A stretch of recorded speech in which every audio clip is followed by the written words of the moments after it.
We are recording, but I believe we are going to wait to try and assist Councillor Moore to connect.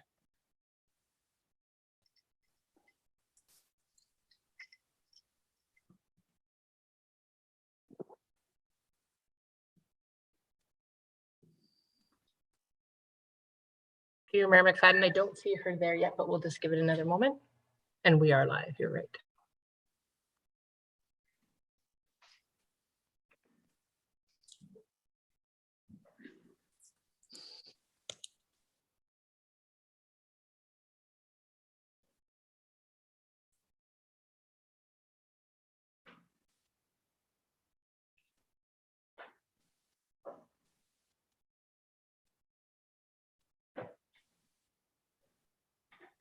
So with all the renovations going on at the township office, you'll notice that members of staff and some council are moving around, so we're all from different locations.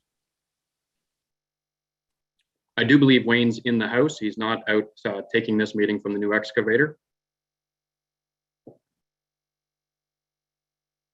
We are in the house. We're probably the most situated right now, but we do have a little bit of construction activity around us.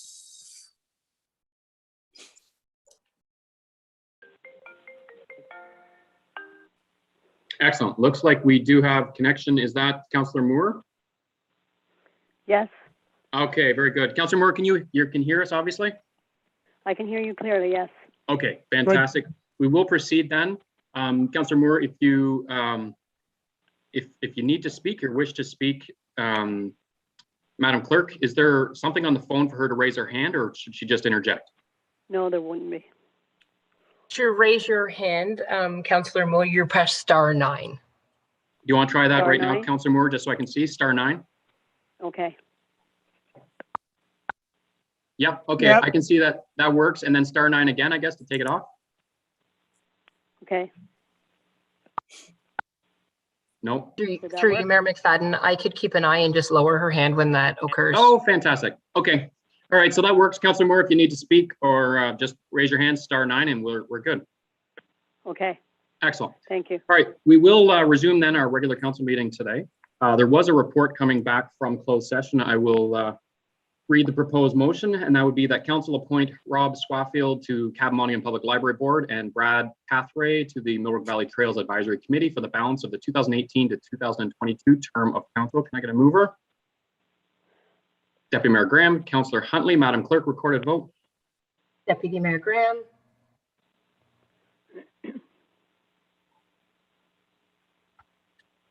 Deputy Mayor Graham.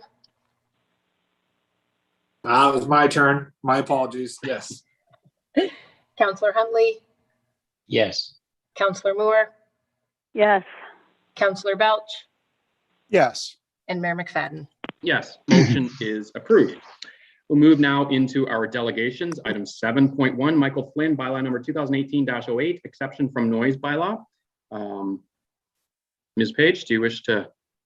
I promoted Mr. Flynn. Fantastic. All right, welcome, Mr. Flynn. I can see that you are in the gallery. You just have to unmute and you can begin.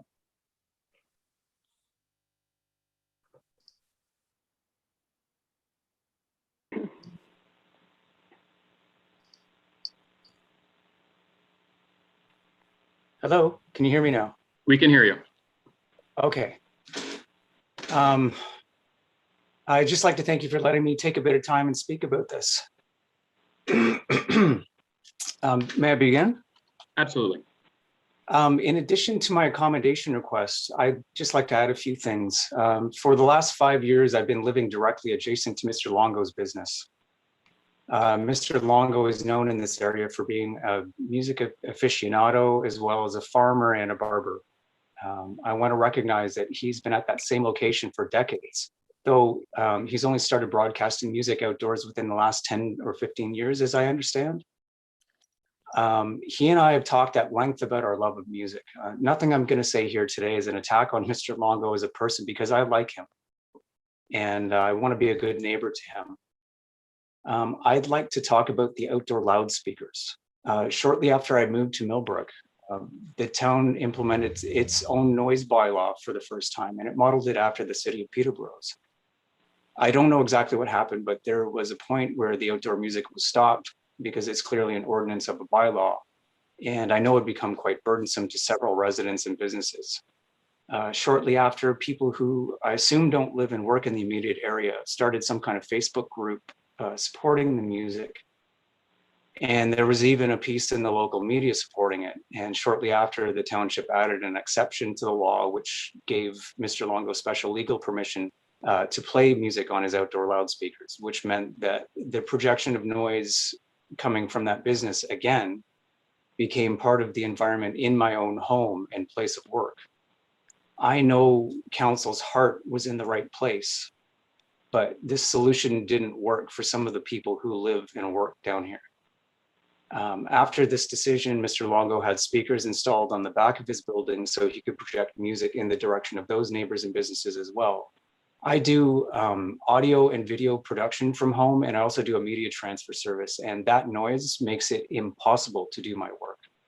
In fact, if today was a day where the business was open, we'd be hearing it right now because it would be filling the space and you would hear it too.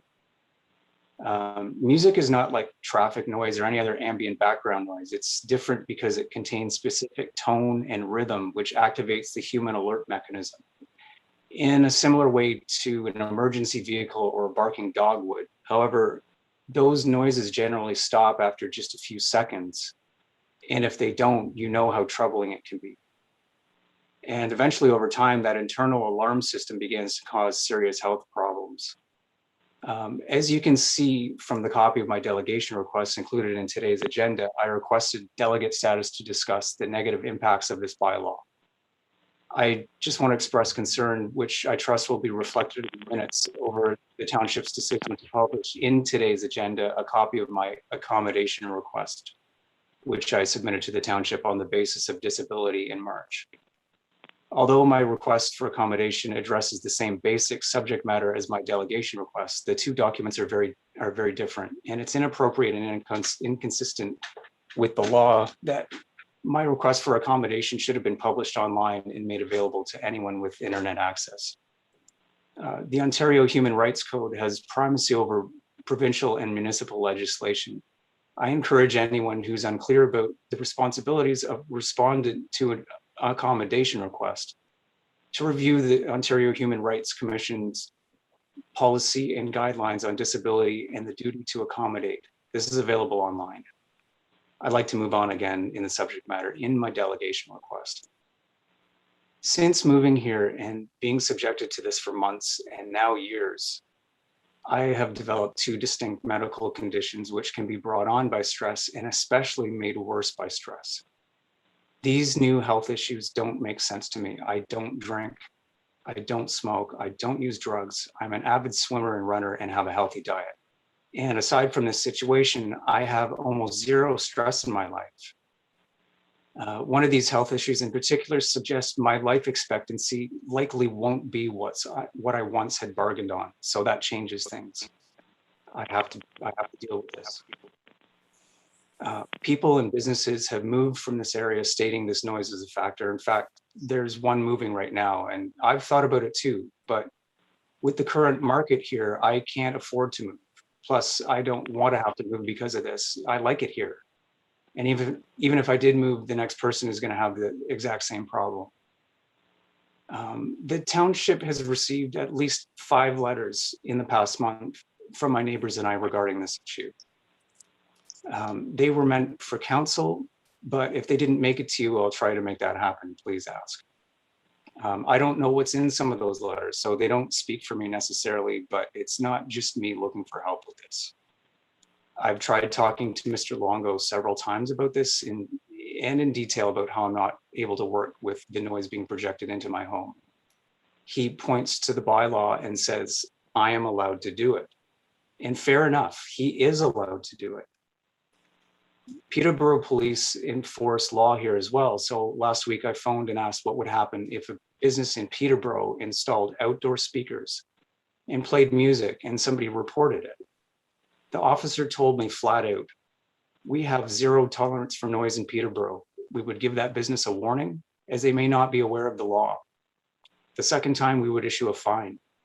And if there was a third time, they may be asked to appear in court. The noise bylaw here in Millbrook, which models the city of Peterborough, is a new one, and there's going to be some kinks. This is a big one, but council now has the opportunity to fix this and make life far better for some of its constituents. There's a solution in which this business is still able to play music, and a solution that doesn't affect his business in any way, shape, or form, but where those loudspeakers go back inside, not outside. The fact that it affects one person should be more than enough, but it's not just one person. I want to be clear that there's no scenario that involves those outdoor loudspeakers that is acceptable.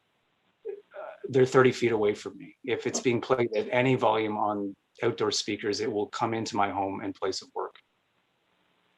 The entire city of Peterborough, 15 minutes from here, absolutely prohibits this, and rightly so, because it causes great damage over time. And it's actually prohibited in every other area of Millbrook except the BIA where I live. My neighbor who lives 30 seconds up the street is protected from this, but I am not. This is the exact reason why we have noise bylaws, to prevent this exact situation from happening. Council has the ability to really improve the lives of some of the people that live and work here, and I'm praying that this area not be exempt from the bylaw any longer. I want to respectfully point out to those people who think that this should just go on the way it is. You wouldn't have this in your neighborhood, and you don't have it in your neighborhood, because it would be unreasonable to ask you to live in that sort of environment, especially when it could be easily prevented. And I recognize Mr. Longo likes playing the music, and I don't think anybody's asking him to stop playing it. But the issue is, can it be inside where it isn't done at the expense of others? Currently, it's allowed to be done in a way that interferes with my right to reasonable enjoyment of my own home and workplace. Playing this music should not come at the expense of my physical health and my sanity, and should not come at the expense of my own livelihood or anybody else working from home. If nothing else, please refer to my request for accommodation based on my health issues being exacerbated by the noise. Aside from this one glitch, my life in Millbrook is really great, and I'm proud to say I'm one of the people who live here. And I would like to spend the remainder of my life here. Opening up this issue, especially in a public forum and in a small town where people talk, this is not something that I would ever do in a million years unless I was scared that my life depended on it, and it does. It can't go on this way. I need the help of my local government. You have the ability to improve things down here in a big way, and I sincerely hope you do. Thank you for hearing me. Very good. Any questions from members of council? Just to get an idea of timelines, Mr. Flynn, when approximately did the music start playing outside? It's been happening since I moved here. So yeah, I moved here approximately 5 years ago, and it was playing before then. Okay. Any other questions from members of council? Councillor Huntley? Through you, Chair, to Mr. Flynn. Do you work exclusively from home, Mr. Flynn, or is it because of the pandemic that you're now subjected to being at home all the time to work? No, I work from home. Okay. Yeah.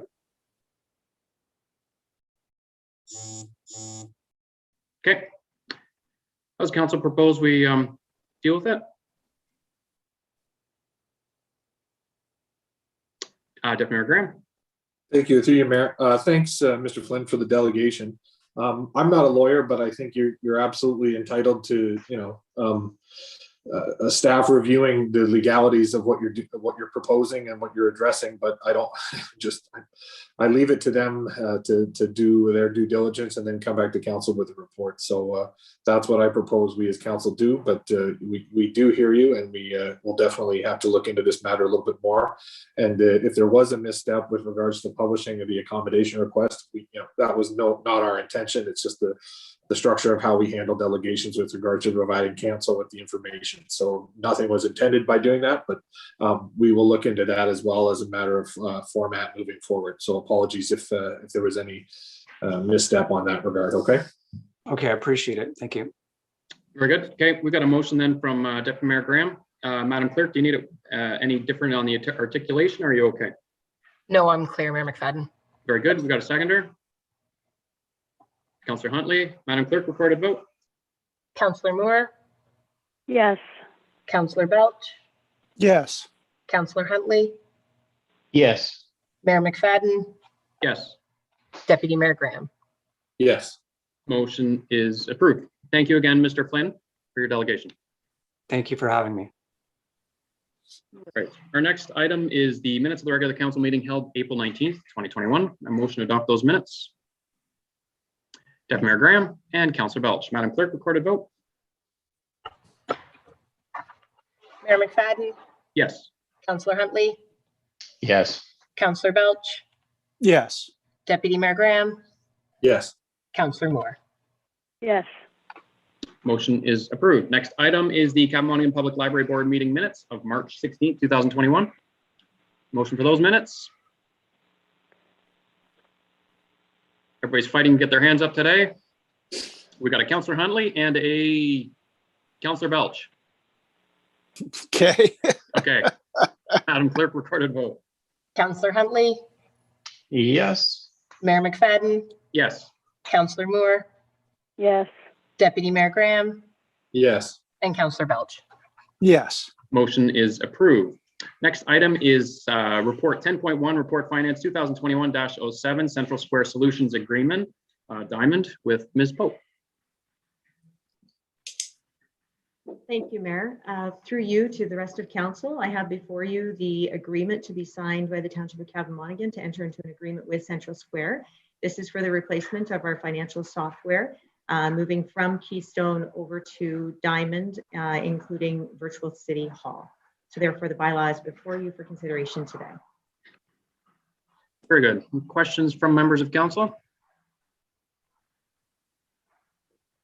Councillor Huntley. Through you, Chair, to Ms. Pope. When I read through the contract and the scope of work that came back, there seems to be a lot of dependencies on the township to provide them with information, with guidance, to be project management, and all those sort of associated duties. Do we have somebody, that's kind of championing this project for us? Like, I know you've been kind of taking it by the reins thus far, but are you confident you can continue doing this? Because it looks like there's a lot of work on this side, on our side, and I'm a little worried about the level of expertise and the amount of time that'll be required to make this smooth transition for us. And how are you feeling about that? For you, Councillor Huntley, to all of council, you are right. It's an 18-month process. It's rather significant. We've had a team at the table working through this with myself, Bridget Ayatt, John Conley, and then also the county has been on board and with us throughout this whole process, being Crystal Lee, the manager of the county IT department. In addition to that, Vivek from MNP. So we've walked as a team forward. It is financial software, so the main key components are within my division under finance, but there are many integrations between each of the departments as well. And we've held multiple meetings between different department heads in discussing how integration may or may not work with certain aspects. However, all that being said, you're right, there isn't a significant amount of work required for this. Through the budget, there was approval for a contract person to help with the administration portion of it, to make sure that over the next 18 months, we can have this in place and work with all the departments, because with full workloads, we do need some assistance. Training will be provided in full by Central Square, and Crystal Lee from the county as the manager of IT has indicated that he is available to continue on with this process, and has been part of the recommendation that's here before you today. So I believe the key components of the people in place, the new contract, definitely having the IT expertise from the county of Peterborough, 100%.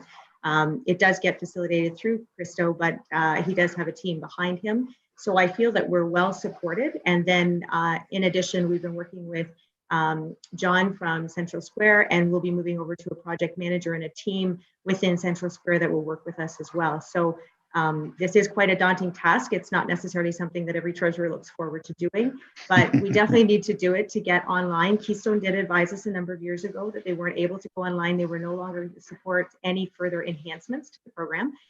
Basically, what we would have is what we have today. We are definitely a progressive municipality. We want to get to virtual city hall online. We want to give more access to our residents, put things at their fingertips that they can explore, look at, pay for. A lot of integrations for new software as well, something like Cloud Permit that was enacted last year by the building department. In order for those types of programs to interject or correlate, we do need to move off sort of what I reference as our dinosaur, being Keystone, and moving forward with something better.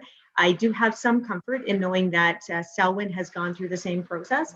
They initially started with a 12-month term with, however, with COVID and some of the delays in implementing it, they did move to an 18-month and extended it 6 months. So that's some of the basis why we've got a timeline of 18 months as a starting point for us, because we know that it really wasn't able to be facilitated in that short 1-year term. So with all those key components, I really appreciate the concern you've expressed today. But I think with everyone still at the table moving forward, I think we can handle this as staff. So quick follow-up question, I guess, then did Selwyn go through it with the county, or sorry, yeah, you said the county is the IT provider, right? For Selwyn? Yeah, or did they do it themselves? I'd have to check with them. I'm not 100% sure who their IT provider is, but they went through Central Square, and Central Square worked with them. They hired a 1-year contract individual for the administration portion, but I'm sorry, I don't have the answer for who their IT provider or their contract is with. So I would have to follow up with them. Okay, I was just hoping we get some synergy there as well. But Any other questions from members of council? I had a couple. It's awkward. I'm in the same room as Ms. Pope, so I keep turning down my volume when she's speaking and turning it up. So I apologize if I miss what you said there, Councillor Huntley. I was trying to get my volume back up. I believe Ms. Hurley has her hand up there. Oh, Ms. Hurley, there you are. Ms. Hurley, go ahead. Thank you, Council. Just a question, Ms. Pope, did Selwyn go with Diamond? That is correct. They have gone with Diamond, and they've also implemented virtual city hall. Okay, because I thought they didn't go with Diamond. They went with, oh gosh, what's the other name? What's the other company that is under Central Square? Great Plains? Great Plains, yes. That is the same. So Diamond and Great Plains is the same. It's the base, and then one is which is the municipal software add-on, which has the property taxes, but they are the same company. You'll hear the two names integrated. They're the same company, but just clarification, they're the same company, but not necessarily the same software. Right. So the one that we've chosen is the same as theirs. I've been dealing with Lance over at the municipality and talking with him about their integration program so far. Okay, thank you. You're welcome. A couple questions. I feel bad. I almost feel like I should be looking straight at you, Kimberly, at the other side of the room. Just a couple items. So on page 30 of the agenda, a virtual static version of the Keystone data frozen will remain on the municipal server for view and export of any historical data not migrated over into the dynamic Great Plains municipal financial software. So is that an actively running server that you can pull back the static data, or is it like just a dump of data that you're going to access? Great question there. So through you to all of council, we will basically have a bit of a process. So over the next 18 months, we'll be migrating between the two. So obviously we can't let go until we're on to the new. But at the end of the 18-month term, there's a potential that vital statistics and facility scheduler, two portions or modules that they don't have available, if they're still existing, we will run Keystone actively still at that, I believe it was 5,500 cost, until we're able to migrate them to something else. So there would actually be a live server with the Keystone running, and according to the county IT, we can do that on our existing server, no upgrade required. However, if we're eventually able to leave completely, what we're going to do is lock down Keystone on the server so you can pull, export data, but there will be no changes to data. It will be hosted on our server. But because of the tenure of what we've been able to build in, so for example, on the pages before us, there are 10 years on the general ledger. The standard for a contract is 3 years. We've negotiated an additional 7 years. So hopefully we're looking back at that 10-year process right in Diamond as opposed to going out to Keystone. But if council were to request me to go back to the 15 or the 20 year, I haven't lost that aspect. I'm able to go into this virtual Keystone that will be held with no new information going into it, but as a resource for us to pull on if required, held locally on our server today that we have. Okay, so understanding, so it's the historical, and I get that the data is not changing and it's going to be the same version of Keystone, but recognizing that there's going to be constant changes to our server. Just a simple example with a laptop, the operating system continues to change and you have new things that come in, and at some point all your old software is broken even though it hasn't changed. So do we have any sort of guarantee of an ongoing maintenance to enable to provide us that, or are we going to be responsible for ensuring that this old static copy continues to work and responsible for any costs related to ensuring that it continues to work as the operating systems migrate over the next decade? So Keystone has told us that, well, Keystone hasn't advised that they are actually closing down. They're just not providing any additional upgrades or changes to the mainframes to get online or to grow with future technology. So we can continue to pay the maintenance fee if we want to keep an active running server. If we go static and then later on need to turn it back on and want to go back and pay for that, there's always that option as long as they're still operating. If they discontinue to operate, then I can't say towards that. But if they continue to operate, we would have that.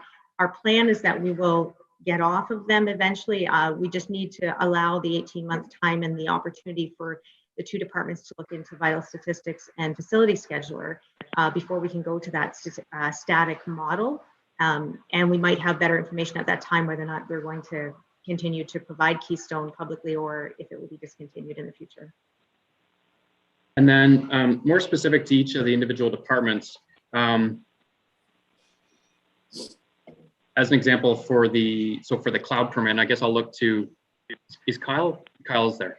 Question for Kyle on the cloud permitting. So my understanding is it looks after the invoicing, if I'm correct. However, it's also going to be done in this new software as well, the Diamond. So we currently do double entry, and that process is going to continue. And is staff's comfortable with that? That's known and that's accepted. Mr. Phillips, there we go.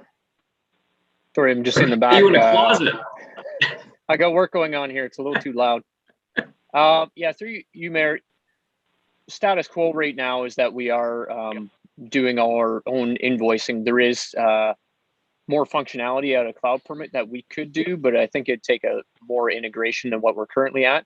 I don't know if Kimberly can speak a little bit more to what might change with Diamond. I haven't been on the committee. I know Frick Heilenberger, the plans examiner, has been sitting on it for building. But right now we're okay with as is. It's there's probably more efficiency we could get to, but it is a lot more efficient than we were previously at with Keystone. Okay, good.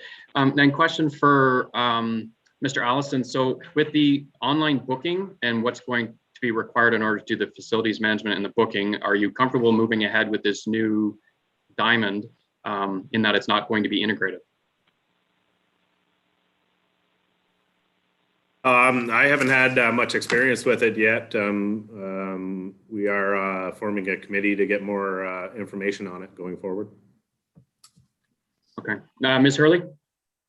Yes, just to add through you, Mr. Chairman, we haven't even had our meeting pertaining to the new potential software that we could look at with regards to booking.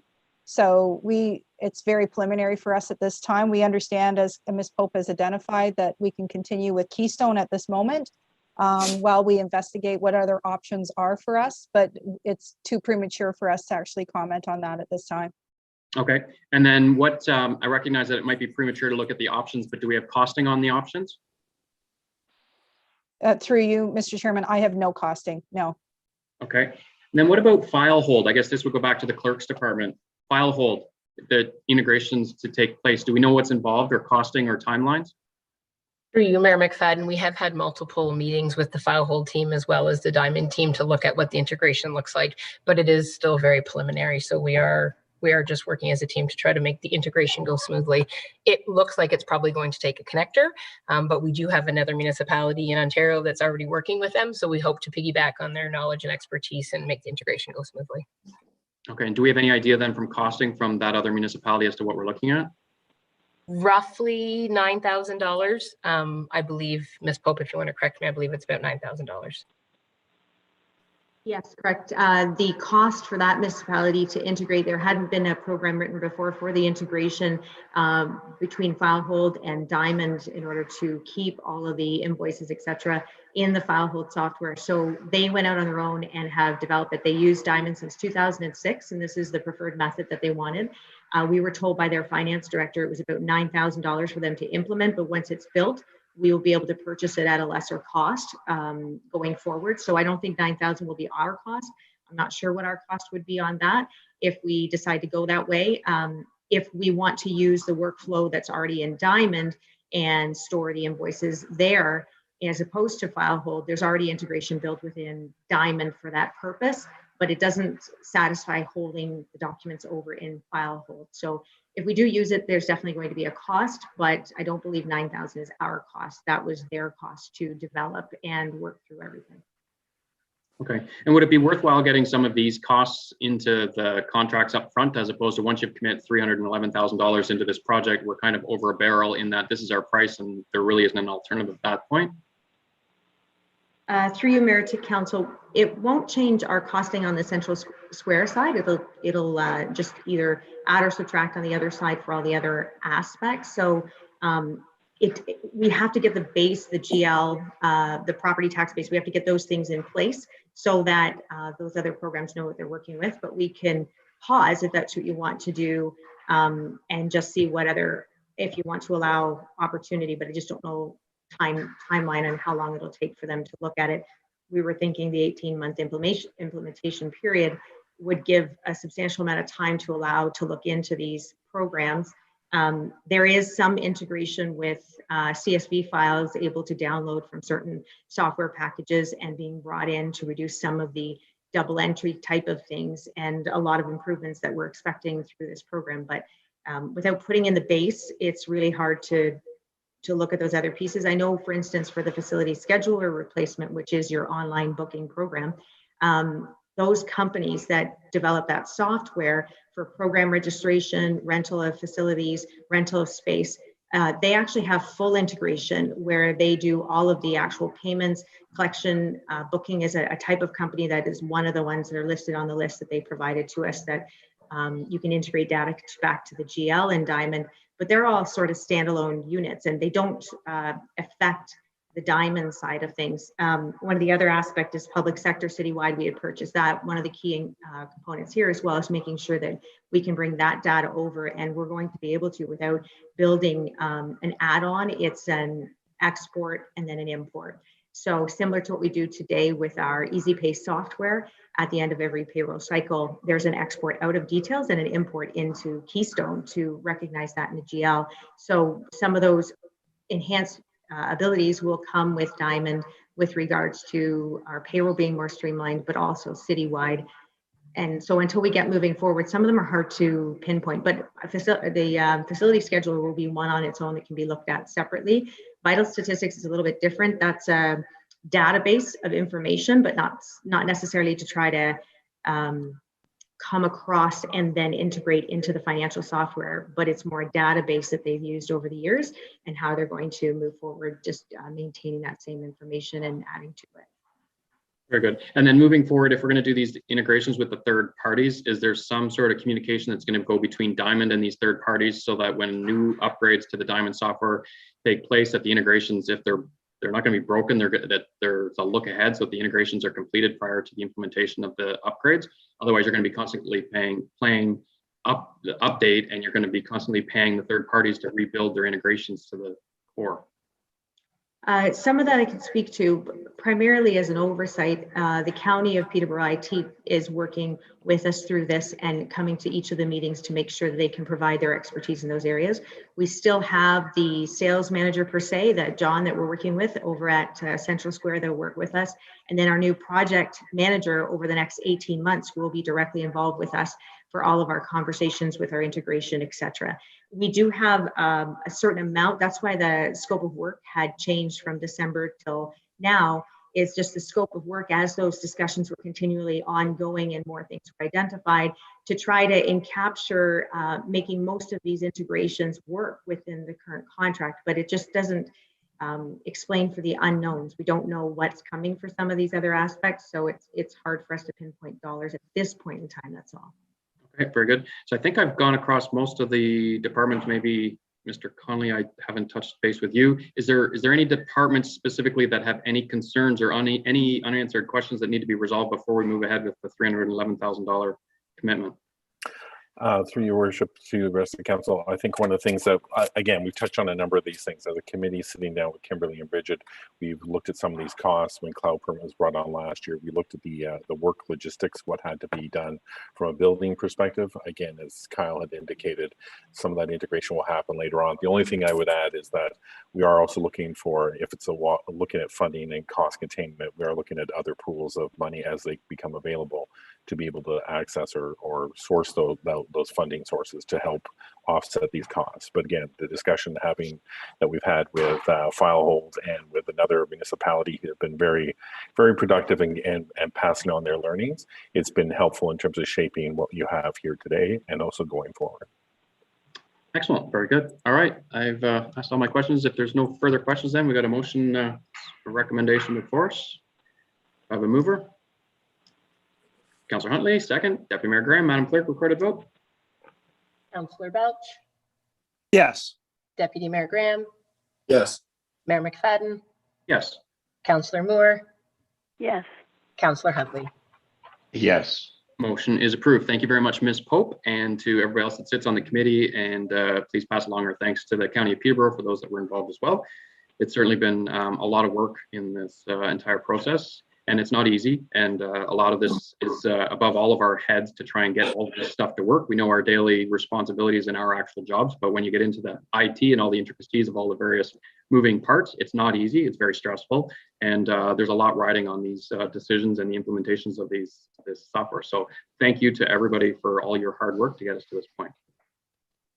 Our next item on the agenda is 10.2. Actually, Mr. Mayor, before you get on. Go ahead. Yes. I'm not sure whether Ms. Pope is back for any more, but when you guys are in the same room, would one of you mind muting when the other's speaking? Because there was a bit of feedback going on there.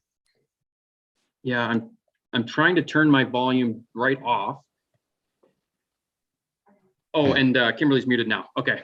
Okay. I don't know whether she's back again, but just for future. We're in the same room. She's just she's on the other side of the cone of silence, but it seems to be infiltrating through. Perfect. Okay, yeah, if it continues, Councillor Huntley, just let us know, because I've been trying to mute mine down, and I think Ms. Pope is done unless we call upon her for other questions. Our next item is Report Plan 2021-18, Alan and Marilyn Wright, Severance Application B-29-21. Ms. Ellis? Thank you, Mayor McFadden. Members of Council, Planning Report 2021-18 is before you today with the following recommendations. Firstly, that the Township of Cavan Monaghan support severance application B-29-21 because it conforms to the Township's official plan. Secondly, that the completed municipal appraisal form be forwarded to the Peterborough County Land Division Department. And finally, that the following condition of approval be applied to the application, that being that a minor variance for the severed parcel to the satisfaction of the municipality. Following these recommendations, I'll just give a few points to outline to Council why this application is being supported by Township staff. There's a couple of key points that I need you to keep in mind and to remember. The severed parcel is designated agricultural in the Township's official plan. And as we are all very well aware, it's not common to permit the creation of a new lot in the agricultural designation. Severances are generally prohibited. But there is a policy framework in both the Township's official plan and the Peterborough County official plan that does permit severances in certain circumstances. Section 3.14.5 of the township's official plan permits the recreation of merged lots if they existed as separate conveyable parcels and have inadvertently merged in title under the current ownership. With this particular application, the applicants have indicated that the parcels did inadvertently merge in 1972, and they have been, it was an inadvertent merger under the same ownership, and so they are looking to recreate a lot that existed in 1972. So that's a key thing to remember. This is not common, but it's not unheard of either. We have previously processed, I think the last application we did that was similar was in 2018. So with this application, the two parcels merged inadvertently or kind of by mistake, and they're just recreating parcels that previously existed under the current ownership. Very good. Excellent. Thank you. Any questions from members of council? Seeing none. Councillor Huntley, how is that? Is there any echo? Much better. What about now? We're all good. Okay. No questions for Ms. Ellis? My only suggestion for maybe as part of the resolution, if I have the support of council, it would be to take this process out of the hands of council and maybe provide this delegation back to staff to process. In my time on council, there has been several of these have come forward. There's never been any opposition in returning something back to the state it was. It was of no, there was no intent by the property owners to merge them together. It's a casualty of the process.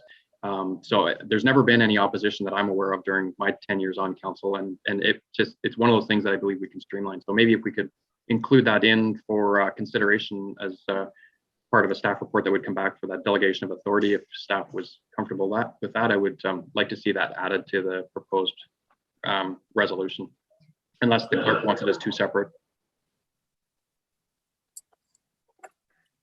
Through you, Mayor McFadden, as long as council agrees, that's fine. We can just add that council requests staff be delegated the authority. Okay. Is there anything specific, Ms. Ellis, that you would want in the wording for that delegation? I think these are pretty straightforward. That you can, we're not giving away severances here. This is it's pre-existing conditions that would fulfill this specific situation. Through you, Mayor McFadden, to members of council, I just want to be clear. I'm hoping that John wants clarification as well. So the delegation of authority is it for all severance applications or No. just application? Well, So it's just for the separation of previously merged parcels. Yeah. Okay. a little bit more scoped. Yeah, thank you. All right, very good. Excellent. Any further questions on this? If not, I'll entertain a resolution to accept that recommendation with that addition. We got Deputy Mayor Graham, seconder. With a question, Scott, if you don't mind. I'll get a seconder here from Councillor Huntley. Okay, go ahead, Councillor Graham, or Deputy Mayor Graham.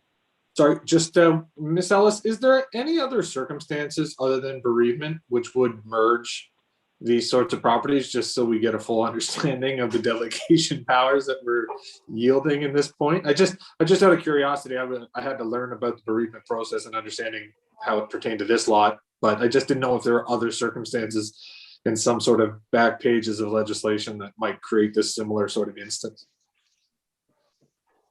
Through you, Mayor McFadden, to members of council, usually the inadvertent merger does occur because of the death of somebody, a property owner. In my experience, that's usually the case. I can certainly get back to you later after I give it some thought. As I said, it's not very. My only comment was to be if you wanted to include some sort of caveat of bereavement because this is the only sort of circumstance that we're trying to delegate the authority to the previous jestful comment about the full delegation. So I didn't know if you wanted to include bereavement is that sort of caveat for that powers or not, but I defer to the experts on that. That was just the only thought I had.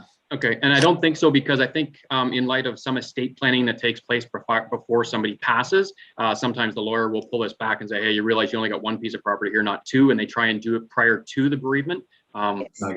So we may not wish to. We got a hand up from Ms. Hurley, and I did have a hand up from Mr. Conley. It's down. No, it's back up. Okay, Ms. Hurley, or Miss Hurley, and then we got and Mr. Conley maybe. Go ahead, Ms. Hurley. Thank you, Mr. Chairman, to council. I just wanted to clarify your motion, but two, what you're asking, because with regards to delegation of authority, we would have to draft, which we are considering right at this moment, drafting a report regarding delegation of authority and what we are delegating. And that is a thorough report that we need to bring forward, because not only may it be the previous merged items, but there could be other items that we want council to consider. But it is a separate report that should be a very detailed report, actually, that needs to come before council before going down this road. So my suggestion, respectfully, if possible, is that the motion be separated, being two motions, that it be considered, and we would bring back a report regarding delegated authority. Okay, that's fine. We'll deal with the recommendation first and then deal with the second part second. I was expecting something to come back with regards to the delegation of authority with regards to a specific report, because we'll certainly want to review it and not open up Pandora's box here. There's certain circumstances which we wish would apply, but this isn't a Wild West on severances by any means. Councillor Huntley? Through you, Chair, I think part of looking at that delegation of authority should be, if drafting that delegation is, an onus project, and we're talking about, I've seen two now in 6 years, like, is it even worth it? Right, like. I think there's already a specific clause within our official plan that speaks to this, Ms. Ellis.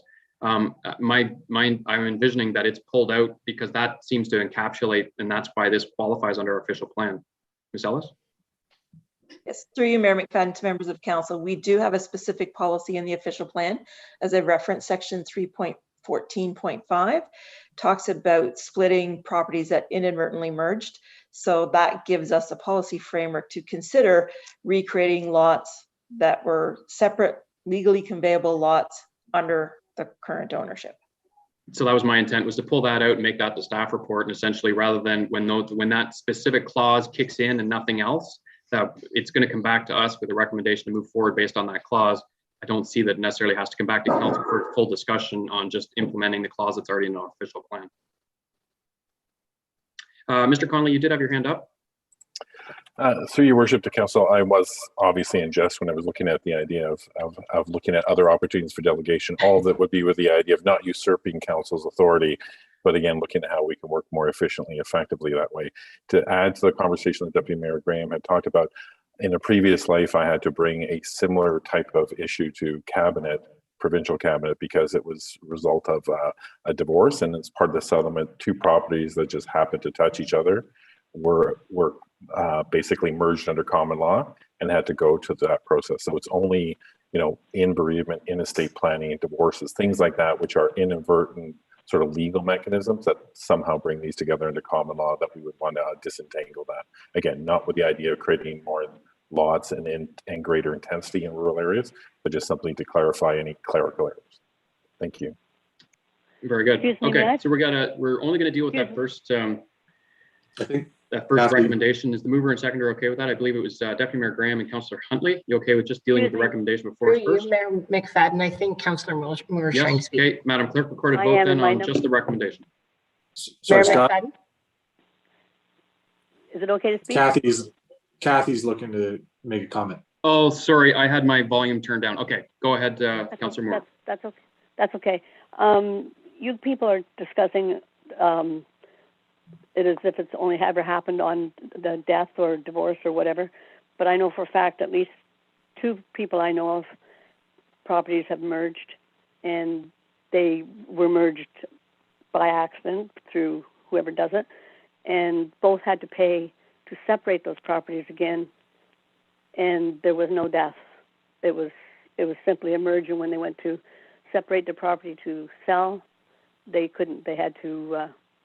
Well, they should never have had to separate.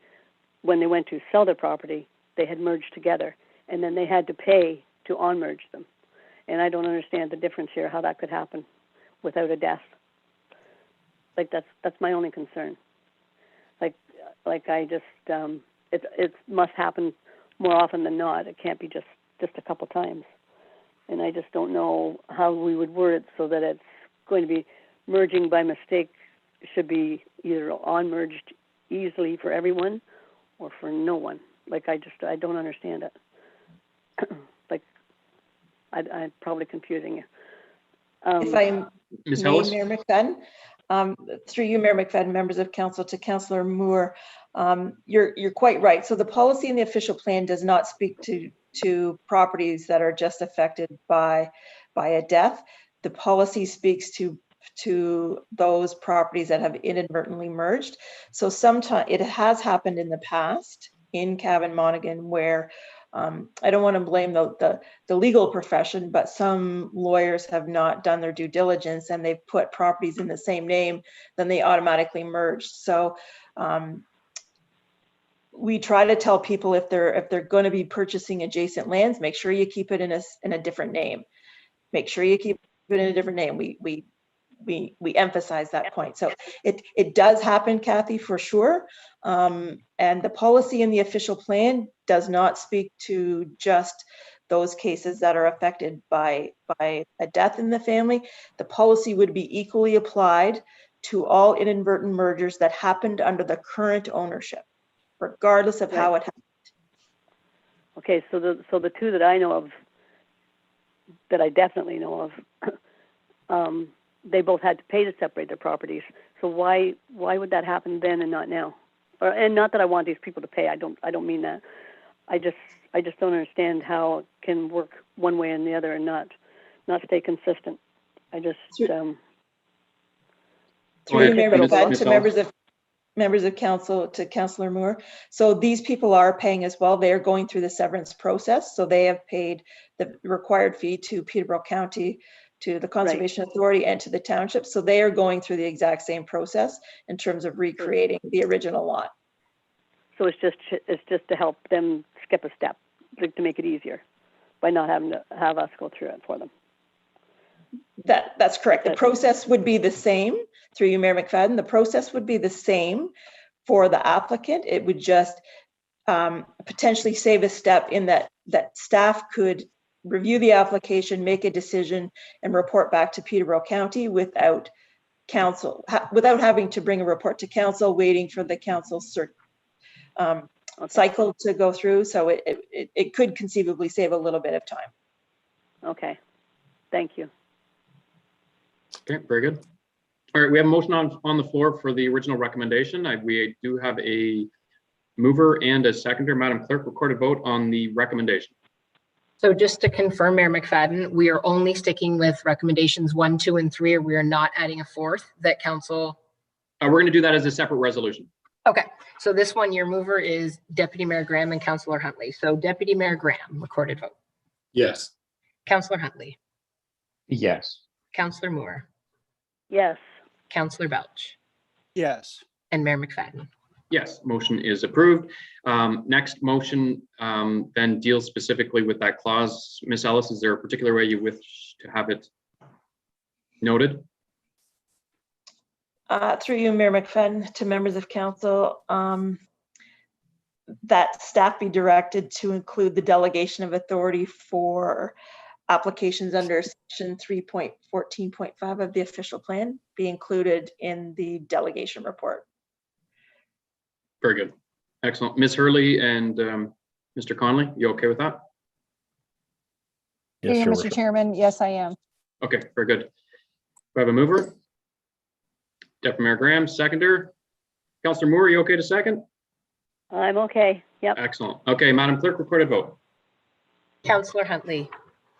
Yes. Mayor McFadden. Yes. Councillor Moore. Yes. Deputy Mayor Graham. Yes. And Councillor Belch. Yes. Motion is approved. Thank you, everybody. We will move along now to item 10.3, Report Planning 2021-19, First Quarter Activity Report, Building, Economic Development, and Planning. Mr. Connolly? Through your worship, the council, you have before you the first quarter activity report, Building, Economic Development, Planning. It's Planning Report 2021-19 with a recommendation that council receive Report Planning 2021-19 First Quarter Activity Report, building, economic development, and planning for information. If I may hit on a few highlights before council discusses this, you have before you in the report two distinct sections. One is building permits, the other economic development planning inquiries.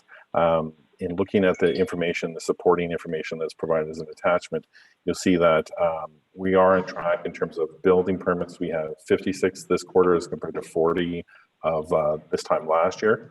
The value is tracking a little over 50 grand, and we have budgeted about 200,000 this year. So we're on target with respect to that.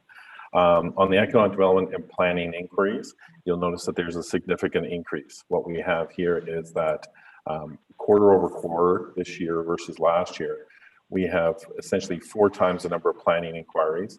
Land use planning applications. Land use inquiries have gone from 46 to 161, almost quadrupled. Legal requests, again, tripled in number. And what we have here is there's a breakdown within the report of where that is geographically within the township. But what we have is a continuing trend of increased high rate of economic activity through sales of properties, through inquiries, through development inquiries, that sort of thing. But again, it's showing a strong economy. But what it also is showing, there's a lot more work that goes into the work that's provided, and that staff are taking a great deal of time. So take, for example, the 161 land use inquiries. 36 of those resulted in 6 of them being preliminary meetings with planning economic development staff and pre-consultations. The balance, 125, are with respect to residential property sales, permitted uses, building permit related inquiries. So it's a fair bit. And what happens here is, with my calculation, about 51 working days, we're averaging about 3 of these a day. And that's a lot. And with this, it's a great deal of work done by staff. We've got a great team at the township, and it's great to work with them. But what it takes time to respond, to give the detailed response, and then send that out. And I think anecdotally, one of the things that we're finding is that these are the more difficult properties now when we get requests for severances or trying to put a second dwelling on a property.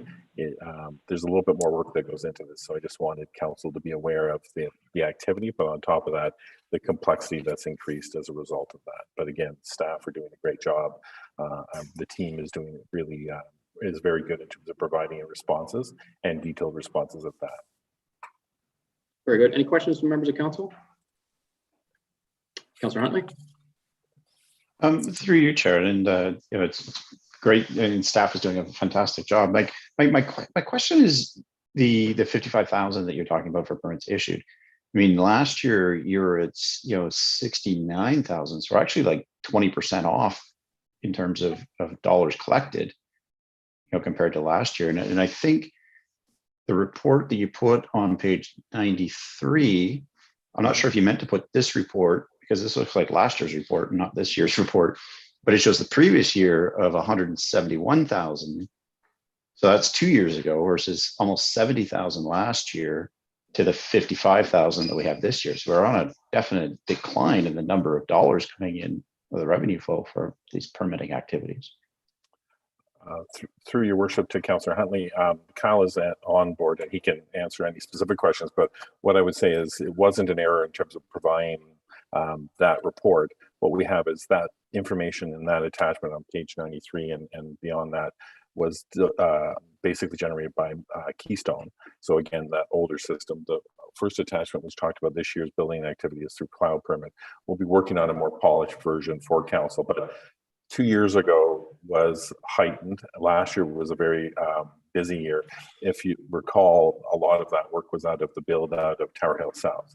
And so this year we knew there was going to be adjustment. When we went through the budget process at the end of the year and the beginning of the year, we knew that that activity would go down.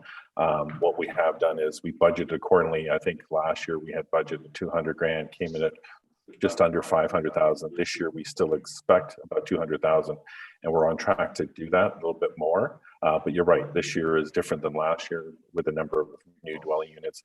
The permit activity is different. But that said, we're still on target for our budget. And if maybe Mr. Phillips wants to add anything. Mr. Phillips? Well, that was a good summary, John. Yeah. Sorry, it's a little bit loud here. I might have to move again. Yeah, our value is definitely in the decline this year, which we knew it would be. because like you said, Tower Hill South is just about wrapped up. All the permits are issued there. So now what we're dealing with more is garages, decks, that type of stuff that don't bring in as much permit value as a house does. Houses are generally $2,000 to $3,000.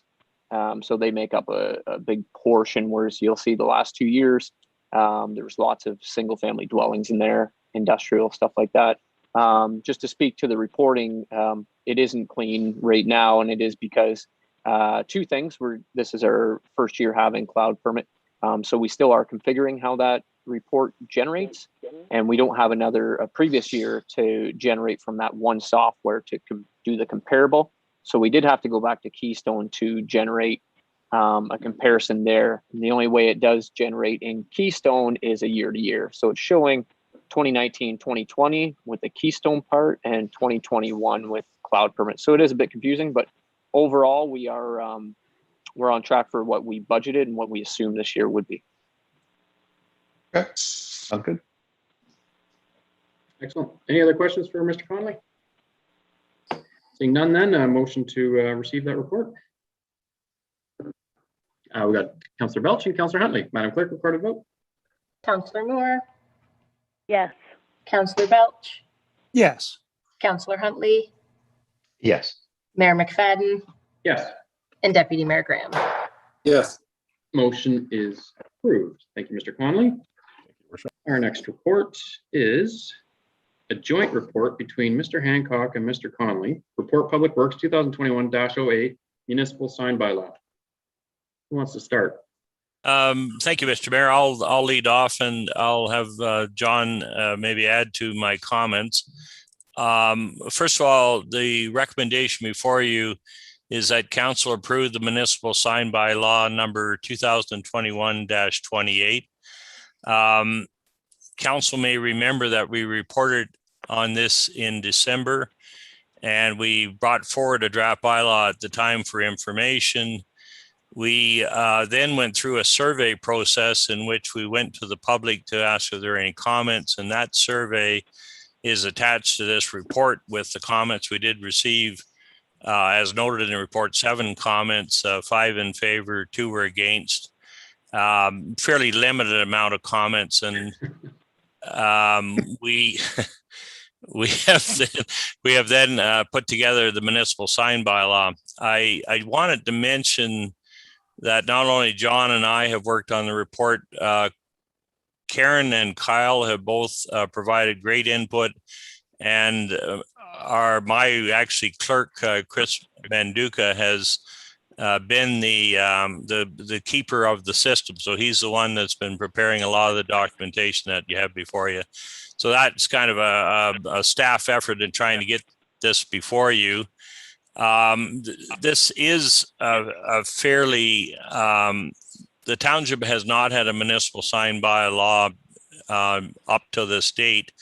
Our position is that we have done quite a bit of work on this, including some legal input from the township solicitor.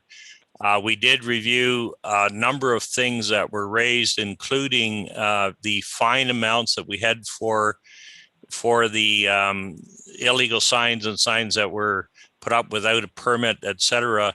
And that amount is indicated in the schedule and has been reduced to $500 per infraction. I would note that this is a permit process, so this will be overseen for the most part by Kyle Phillips, our chief building official, and he is available for comment along with other staff members. And it is intended to regulate and clean up, I think, what we call the aesthetics of the township as far as signage goes. So with that, the report is before. I'm going to ask John just to, if he will, add to my comments, and as I say, we have it before you for approval.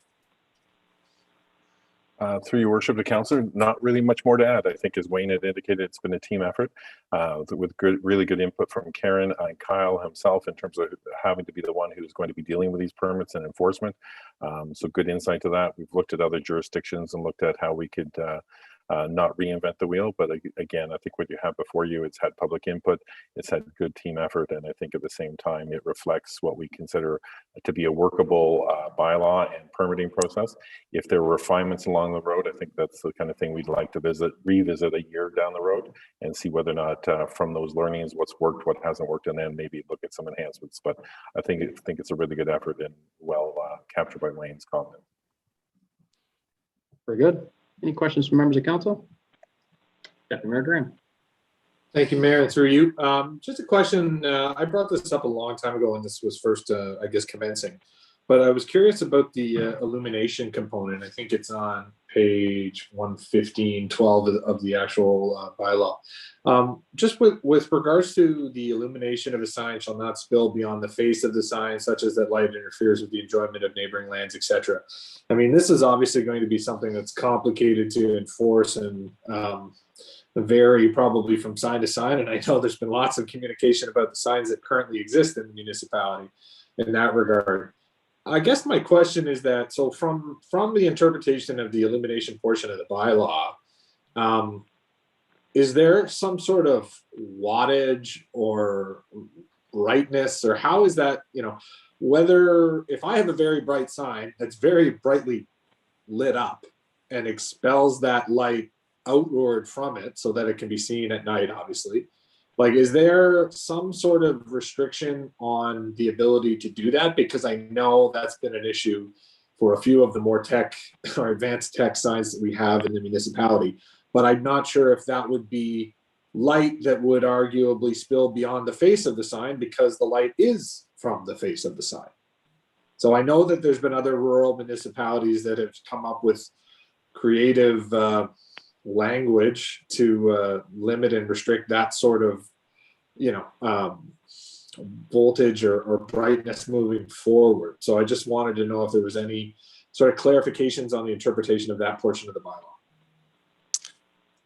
Who would like to take that one? Through Mr. Mayor to the Deputy Mayor, first of all, I'll lead off by saying that we did attempt to address illumination by the definition that you quoted. And we did also include a section that speaks to readographs and electronic message and signs to try and get a handle on it. I'm not aware of specific criteria that establishes other than limiting it to the amount of light that expands beyond the face of the sign. And I had not seen, or I don't know whether John or other staff members had seen something that talks to the intensity of the lighting, et cetera. But we have followed in this particular area sections of other sample sign bylaws that we've read and used that seem to have worked in other areas. We are aware of specific signage that seems to have some intensity. I know we had the sign at the public school that seemed to be creating some problems. And it's a case, I think, one, you've got to look at where they're located, and number two, that when assuming that when we issue the permit, we'll try and control that. But if there's some other measure that's out there, we can certainly investigate and come back on that. I'm just not aware of it at this point in time. John, I'm not sure whether you want to offer any more. I don't think I could. Deputy Mayor Graham? Yeah, I mean, I think that as we continue to develop as a municipality, not having that illumination side tight, or very specific and explicitly defined, is a concern to me, because I'm sure there are certain individuals that wish it existed 20 years ago for enforcement on certain signage. But to me, with regards to the sensitivity or the potential impact of the illumination, especially at night and in a rural area, I mean, light pollution is, they come up with the term light pollution because of it is exactly that. And I think it has specific implications when you're, in a rural area like ours. So, whether it's a specific permitting or a specific process by which we can have as much control over those illumination signs as possible, that's sort of where I'm at with regards to the enforcement of this, because we can all see the evidence and the implications of what happens when it's not sort of tightly enforced or tightly restricted. And I don't think anyone is, other than maybe the businesses who seem or could theoretically gain from being more visible, would be the only benefactor. So that's sort of my preference. You seem to feel confident about the illumination component as it's structured here. I kind of wish there was a bit more in the way of a special application that needed to be done in order to have those considerations or a bit more checks and balances on them, because right now I just worry that it's a bit vague. Through Mr. Mayor, again to the Deputy Mayor, it is, as I think John and I have commented, we have a bylaw before you. We certainly are prepared to update it as we go along, because nothing's perfect, and always you should look at amendments to where you are. In the case of illumination, we specifically can review that and come back, but I think I would not hold up the remainder of the bylaw. I would hopefully have the bylaw approved, and we can deal with something on illumination more so in the future. I would not want to hold it up past where we are today, just on that one item. Yeah, I'd be happy to move the recommendations for the bylaw with the caveat that staff's going to look into the illumination component of that. No problem. Okay, very good. That's fair. Got a mover, seconder? Second with another discussion here. All right, we got a seconder with Councillor Huntley providing discussion. Thank you, Chair. To you, Wayne, I know when you brought this sign bylaw thing forward last time, there was discussion of perhaps drawing, like having some like diagrams or some illustrations of what is meant by some of these signs. I didn't see that show up in the bylaw. It's probably not easy to put illustrations into a bylaw, but is there, maybe a plan to have some sort of guidance for people that are, trying to comply with the bylaw to kind of, have some illustrations on what's meant by some of these sign definitions? Again, to you, Mr. Mayor, to Councillor Huntley. First of all, we could certainly provide, there is sizing that is set out there's a definition, and there is permitted sizing that's set out in the bylaw. We can provide a document to applicants saying this is the type, this is the definition, this is the type of sign we're looking at. We were looking at situations where you might have sample signage available, but it's such a variety of topics that we thought that the bylaw in definition and size would sort of cover it, and then it becomes discretionary, I believe, on the chief building official to try and make sure that it's complying with the bylaw through the permit process. So we would expect them to bring forward, first of all, the permit and a drawing to support their application, and that should give us some reasonable comfort level that the sign is as per the bylaw, because there is a large variety of signs that are covered off, but we do limit size and we do try to define them as noted in the bylaw. Okay. Any other questions? Councilor Just Huntley, further to that, if I could speak. Oh, I didn't see. Okay, you're here. Sorry, where are you? Right there. Kyle. Okay, go ahead, Mr. Phillips. Just further to Councillor Huntley's concern, there in the building department, we tend to create just guides for questions that get asked all the time. So we have a deck guide. Frederick Highland has actually created a whole deck booklet to how to meet building code with decks. We have one for like garages, stuff like that. We'll probably work on one for signs if they become, if we get a lot of action on them.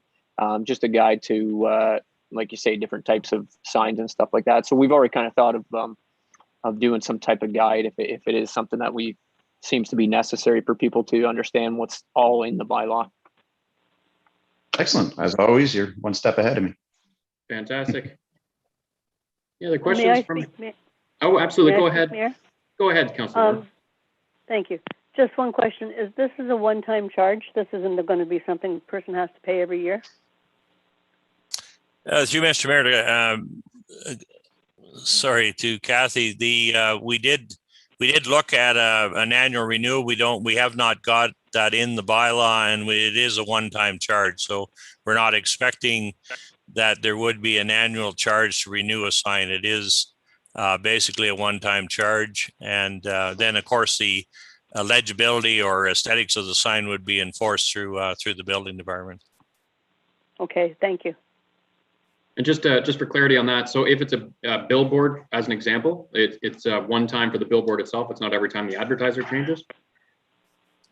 One time for the billboard, yes. Yes. Okay. Very Yes. good. Any other questions from members of council? None.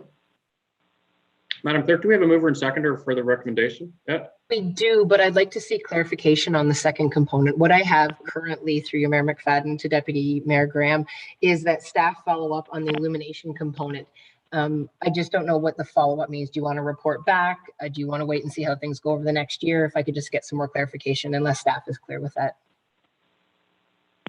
What's your expectation, Councillor Deputy Mayor Graham? I'm happy with that. I would like I think I'm happy with how it's being proposed. I just forwarded off an example of another municipality's bylaw that has specifically addressing to this. If they would come back with maybe just with a report at a future date to say that they've explored it and maybe provide a couple different examples and we can close the deal then, that would be sufficient if that works. Sounds reasonable. Madam Clerk, you okay? Through you, Mayor McFadden, yes, as long as staff is clear. Mr. Hancock, Mr. Connolly? Yes, we're very clear. We have Deputy Mayor Graham as your mover, Councillor Huntley as your seconder, and when you're ready, I can call the recorded vote. Fantastic. Any other questions from members of council? Seeing none, then I'll call for a recorded vote. Through you, Mayor McFadden, Yes. Councillor Huntley, Yes. Councillor Belch, Yes. Deputy Mayor Graham, Yes. Councillor Moore. Yes. Motion is approved. Thank you, gentlemen. Our next item is the 10.5 Report Public Works 2021-09 regulation of election signs on county roads and regulation of signs on private property as per county request. Mr. Hancock and Mr. Connolly. Again, thank you, Mr. Mayor. If I may, I'll lead off for council and then John can maybe add to that as necessary. Recommendation number one is that council, subject to the approval of the municipal sign bylaw, approve the erection and placement of erection signs within county placement of election signs. Election signs, yes. Election signs, if you need them, within county road allowances as regulated as per section 4.6 of our bylaw, which has just been passed. And that number two, council directs staff to respond accordingly to staff at the County of Peterborough with a copy of the council resolution related to the regulation of election signs placed or erected on within county road allowances as per the request. And number three is that council directs staff to advise the county that the township has approved our new municipal sign bylaw, which regulates signs on private property. And to this point, staff were contacted by county staff as they have been in their process of dealing with their own sign issues in different townships. And they had put forward a memorandum with a number of draft resolutions that has been attached to the report for consideration. And with that, we are really wanting to follow up with responding to the county by indicating that, yes, we do have a municipal sign bylaw, and we have specifically a section of the sign bylaw that deals with election signs for those candidates that will need election signs. Very good. And John, if you have anything else, maybe you could add to that. Mr. Connolly? Why put a bumper sticker on a Lamborghini? I'm good. Any questions from members of council? None. Okay. We have a recommendation before us. Motion then to receive the report and accept the recommendations. Deputy Mayor Graham and Councillor Belch. Madam Clerk, recorded vote. Councillor Huntley, Yes. Mayor McFadden, Yes. Councillor Moore, Yes. Deputy Mayor Graham, Yes. and Councillor Belch. Yes. Motion is approved. Thank you very much, gentlemen. Next report, item 10.6, report corporate services 2021-10, community festival designation, Fourth Line Theater. This page, we have a recommendation before us. I'm not going to ask you to repeat the recommendation. It's the standard recommendation that comes before us each and every year. with all hope that they will actually be able to execute on all of those dates that they have before. So we want to wish them also a best of luck in incorporating all of these. I'd love to see them open for each one of those dates too. So I'd entertain a motion to receive the report and accept the recommendation. Deputy Mayor Graham, Councillor Belch, all in favor, but we're going to go for recorded vote. Ms. Page? Councillor Belch, Yes.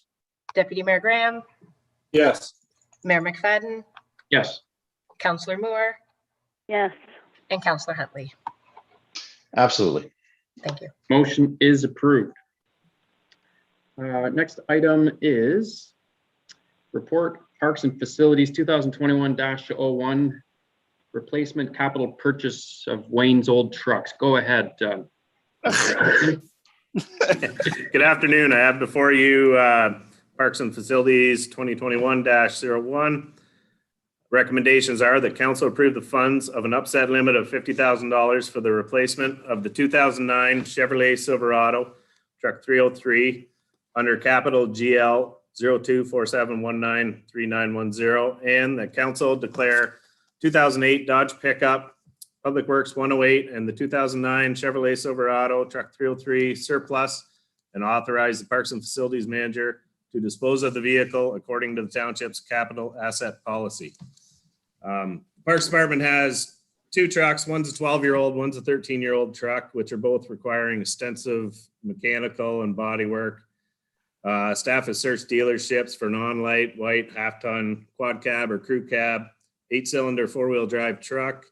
We came up with one that we did purchase, which is a 2021 Ford F-150 crew cab from Fraser Ford, which came in as the lowest quote at $49,280.27 as an emergency replacement vehicle for the 2008 Dodge. The financial impact, I'm going to pass over to Ms. Hurley right now. Okay, Ms. Hurley, I see your hand up. Maybe you can provide comment on how long that one vehicle was in Chris's possession. Not too long. We want to thank Mr. Hancock for sharing his vehicles with us, actually. Through you, Mr. Chairman, actually, just with regards to the 2009 Chevy Silverado, it has been brought to our attention that DCs could have been identified under that item. So therefore, with conversation I'm just having currently with Ms. Pope, we would just like to bring you to your attention with regards to how we're going to fund that now that we've been advised that we can use 25,000 for DC. So we would like to just make that amendment in my report that 22,636 would be from the asset replacement. The 25,000 will be from DCs, and 2,364 would be from the general working reserve from the, from the ARR. Fantastic. It just keeps getting better and better. Very good. Any questions from members of council? Very good. You weren't tag teaming on this one with Mr. Hancock? Chris? No. Should be. Made you do all the dirty work and ask for 2 new trucks. Well done. Yeah. Okay, if there's no questions from members of council, then motion to approve the recommendations as modified, as the suggested change to Ms. Hurley. Madam Clerk, I'm assuming you've got that. You can work with Ms. Hurley to make that modification for the DCs. Yes, I can, Mayor McFadden. Very good. Okay, we got a mover. I will. We've got a mover and in Councillor Moore and a seconder, Councillor Huntley. Madam Clerk, recorded vote. Deputy Mayor Graham, Yes. Councillor Huntley, Yes. Councillor Moore, Yes. Councillor Belch, Yes. and Mayor McFadden. Yes, motion is approved. Congratulations, Mr. Allison. You'll have newer trucks in Public Works. Thank you very much. Next report is CAO report and capital status. Ms. Hurley. Thank you, Mr. Chairman. The report is before you. If council has any questions, we're happy to advise. Very good. There seems to be a lot of funding coming out for various opportunities. It's been recently brought to our attention with regards to federal funding on infrastructure and green initiatives. I believe specifically Mr. Hancock was aware of it. maybe we should do some follow-up just with the appropriate staff at the federal and even at the provincial, see if there's any sort of matching dollars that would be relevant to our discussion on the new fire hall and the Public Works Center, Operations Center. Through you, Mr. Chairman. Yes, actually, I did send that information off to Ms. Pope and Mr. Hancock for review. Fantastic. Excellent. Very good. Any other questions from members of council pertaining to our report and capital project status? Seeing none, I guess we can acknowledge that we did just recently get funding for 3 infrastructure projects, which would be nice. One was the Nova Carina feasibility study pending funding on the very bottom of that first page. But we do have 3 successful projects that we can bring forward now. Good. All right, motion then to receive that report. Councillor Huntley and Councillor Belch. Madam Clerk, recorded vote. Councillor Moore, Yes. Councillor Belch, Yes. Councillor Huntley, Yes. Mayor McFadden, Yes, and Deputy Mayor Graham. Yes. motion is approved. Thank you. Next item, general business, Kawartha Conservation Permitting Annual Report 2020. That's a report of all of the statistics that we've been seeking. Kawartha has done it. So I guess if Councillor Huntley and Councillor Belch, the other 2 conservation authorities, could maybe, I'm not expecting this meeting, but maybe go back and provide an update on how they're doing relative to these reports for a future meeting. Okay. Just an update. We can do it under the council committee verbal reports. I thought this was fantastic. I was surprised to see it come through from Kawartha Conservation, and I thought they did a really good job. So through you, Chair, was this a solicited letter from them, or was this something that they've just decided to issue? I think they just decided to issue effective last year. I don't ever remember seeing this before, so I believe it might have been initiated through that 2019 initiative from Conservation Ontario, and it appears that Kawartha Conservation has gone ahead and done them and provided it. But I believe they've just, I'm guessing they'd send it out to everybody that they serve, and I'm curious where Ganaraska or Orca lies with this. Do you know who is it? This where Councillor Moore? Do you know whether have you seen this before, or was this the first time you've seen this as well from This is the first time. This is the first time as well for me. Okay, all right. Yeah, I think it is the first time, Councillor Huntley. Okay, very good. Just a motion then to receive that. Councillor Huntley, Deputy Councillor Huntley, and Councillor Moore. Madam Clerk, recorded vote. Councillor Huntley, Yes. Mayor McFadden, Yes, Councillor Moore, Yes. Deputy Mayor Graham, Yes. Councillor Belch. Yes. motion is approved. I inadvertently skipped over item 10.9, Council Committee verbal reports. Any update, Councillor Huntley or Councillor Belch? Just kidding. Should have done this one first. Deputy Mayor Graham, Council Committee verbal reports. Any updates? Just that if people aren't aware, I know there was some issues and some back and forth, but the notified trails are reopened. We made it through the seasonal thaw, and obviously with some of the rain in the forecast this week and over the weekend, just proceed with caution. But yeah, we appreciate everyone's patience. We know, especially with the lockdown, that people are looking to get out. But as we do every spring, there's just closures for the trails to be able to get to a level of passing that isn't going to damage them for the rest of the summer. So, and obviously we're restricted with what we can do from a workday standpoint. So we're hoping that, fingers crossed, maybe the end of May we'll be able to organize some sort of socially distanced sort of pared down work day. But bear with us, but do enjoy them, but do follow public health guidelines in doing so. So that's it. Very good. Thank you, Deputy Mayor. Councillor Huntley. And no report from me, thank you. All right, Councillor Belch.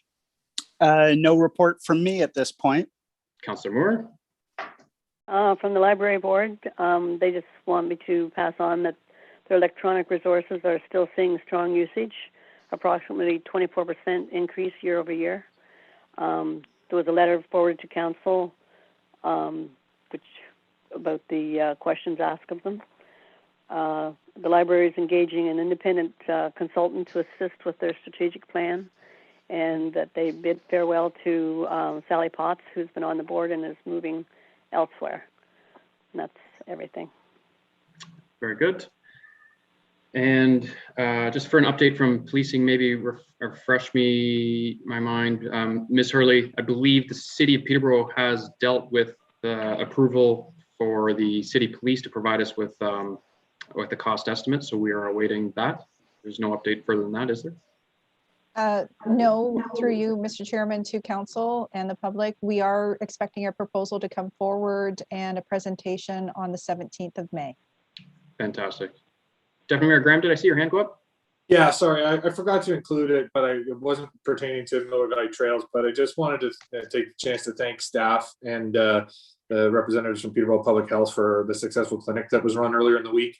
And speaking with a few of the Peterborough Public Health staff, they were very appreciative and positive about their experience at our community center. With just the quality of the facility blew a lot of them away, and obviously the effort taken above and beyond for staff to put that on and be a part of the vaccination effort was a testament to them, and they should all receive acknowledgement for it, because it's a great thing to be a part of and supportive, and we'll look forward to having them back and continuing to help in the effort as much as we can. But thank you to staff for all their great work in coordinating that effort. It was extraordinarily well done. Absolutely, and thank you very much for remembering that. A big thank you goes out to all of staff, but also Deputy Mayor Graham, I know you're not going to speak to it yourself, but thank you to yourself for volunteering at each and every one of those clinics and all the time that you've put in. So thank you on behalf of council and all of us for dedicating the time and hours that you've put into assisting our community and our residents to ensure their vaccinations go well. So thank you. Thank you. Next item, correspondence for information. There's none. Correspondence for action. There are no items. There is one item. It's the Catamonian Public Library board response has come back. Oh, Ms. Page, what did I skip now? Through your Mayor McFadden, I just need a mover and a seconder and a recorded vote to receive your verbal updates, please. Oh, yes, of course. We need a mover of Deputy Mayor Graham, seconder Councillor Belch. Madam Clerk, recorded vote. Thank you for the reminder. Sorry. Mayor McFadden? Yes. Councillor Huntley? Yes. Councillor Belch? Yes. Deputy Mayor Graham? Yes. Councillor Moore? Yes. Thank you. Thank you. Next item is the Catamonian Public Library Board response to our request to manage their HR to ensure that their staff is appropriately paid. So it appears that they have responded no. I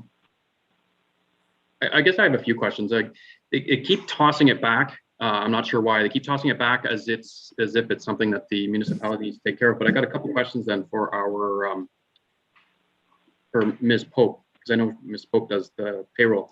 So what control do we have over what the library staff are paid? Do we set their pay levels? So no, we do not set their pay levels. Their grid was produced with the Templeman 2017 review, along at the same time that the municipality had our grid reviewed as well, and it was both brought forward to council. But where they're placed on the grid and their movement throughout is the board's decision, not our township staff or our council. Very good. And as of 2017, when we engaged the services of Templeman, the library wished to participate in it. They participated, we paid for it. All of pay equity, everything was dealt with and everything was fine and brought up to par as of 2017, correct? Correct. It was all brought up. There was some retro pay for, I believe it was 2 positions back in 2017, back to that November date. All the information was there and available to them to proceed as they felt that they could. And the actual grid itself, we have an internal grid here where we just watch the indexing per year, and we've applied that to their grid just to see roughly where it approximately has grown in the same way that we do for our own grid as well. I'm not sure if the CAO would like to speak to anything further on the HR component side.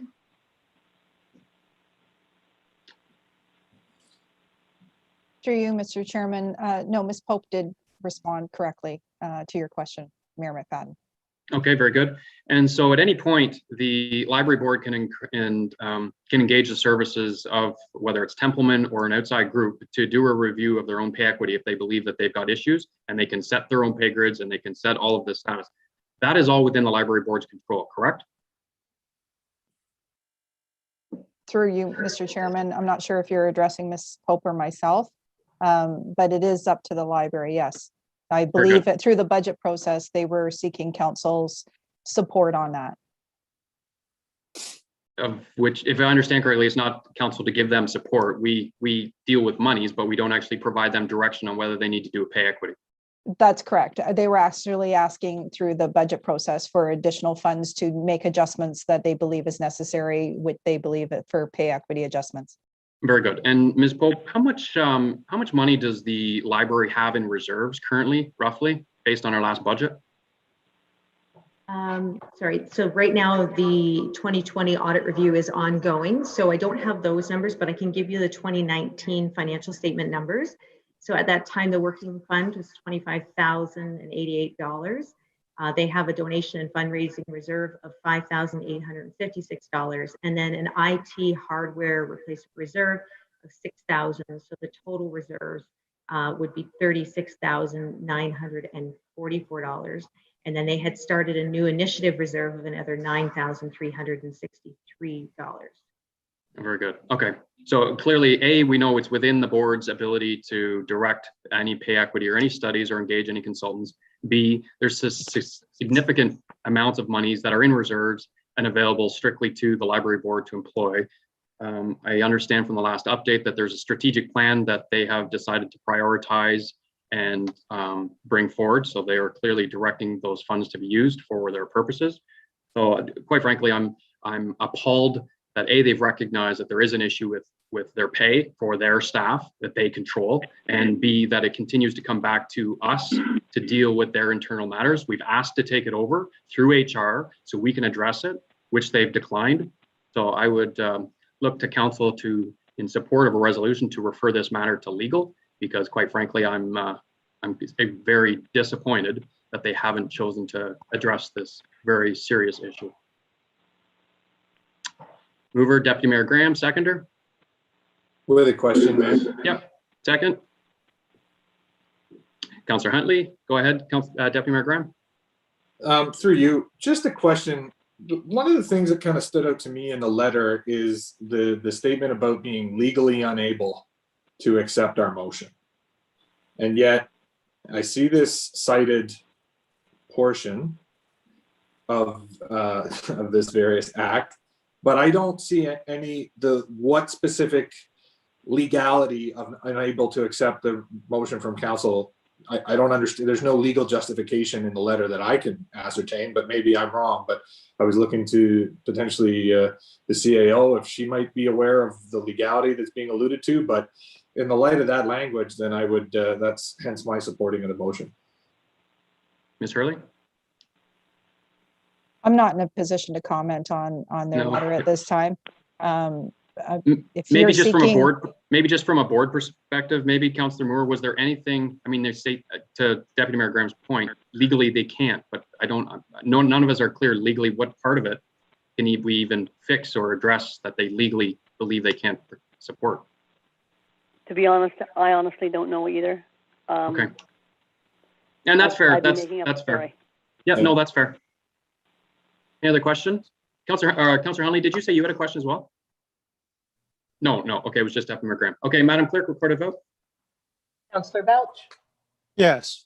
Deputy Mayor Graham, Yes. Mayor McFadden, Yes. Councillor Moore, Yes.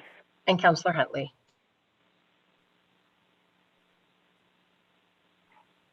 Councillor Huntley? You're muted at the appropriate time. Yes. Happens to the best of us. That was Councillor Huntley. a cliffhanger. Only a matter of time. Okay, motion is approved. Next item, day of action against anti-Asian racism proclamation. Who would like to make that motion of support? Councillor Huntley, seconder. Deputy Mayor Graham. Madam Clerk, recorded vote. Deputy Mayor Graham, Yes.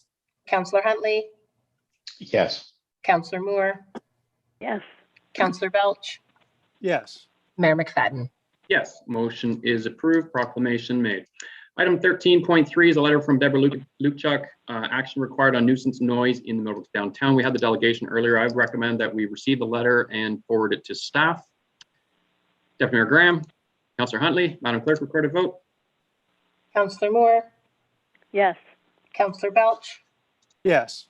Councillor Huntley, Yes. Mayor McFadden, Yes, and Deputy Mayor Graham. Yes. motion is approved. Next up, we have our bylaws, and it's bylaw number 2021-27, being a bylaw to authorize the execution of Central Square Solutions Agreement between the Township of Cabmonaghan and Central Square Canada Software Inc., and bylaw number 2021-28, being a bylaw to regulate the use and erection of signs in the Township of Cabmonaghan, be read a first, second, third time, signed by the mayor and the clerk, and the corporate seal attached thereto. Moved by Deputy Mayor Graham, seconded by Councillor Huntley. Madam Clerk, record a vote. Mayor McFadden, Yes, Councillor Huntley, Yes. Councillor Belch, Yes. Deputy Mayor Graham, Yes. and Councillor Moore. Yes. motion is approved. There's no unfinished business. Any notices of motion? Seeing none. Confirming bylaw being bylaw number 2021-29, being a bylaw to confirm the proceedings of the meeting held May 3rd, 2021. Be read a first, second, third time, signed by the mayor and the clerk, and the corporate seal attached thereto. Mover. Councillor Belch, second by Councillor Moore. Is that all right? Yep, that's good. Very good. Madam Clerk, recorded vote. Councillor Huntley, Yes. Mayor McFadden, Yes, Councillor Moore, Yes. Deputy Mayor Graham, Yes. and Councillor Belch. Yes. motion is approved. Can I get a motion to adjourn? We have Councillor Huntley and Councillor Moore. Madam Clerk, recorded vote. Councillor Belch, Yes. Deputy Mayor Graham, Yes. Mayor McFadden, Yes, Councillor Moore, Yes. and Councillor Huntley. Yes. meeting is adjourned. Thank you, everybody. Upcoming meetings, we have the BIA Board of Management meeting Thursday, May 6th at 8 a.m. via Zoom. Cabmonaghan Public Library Board meeting Tuesday, May 18th at 7 p.m. via Zoom. Municipal Revitalization and Heritage Advisory Committee meeting Thursday, May 20th at 9 a.m. via Zoom. And Councillor Huntley and Councillor Belch, we expect an update on that Mr. Hack committee. It's been a while. Yeah. All right, thanks, everybody.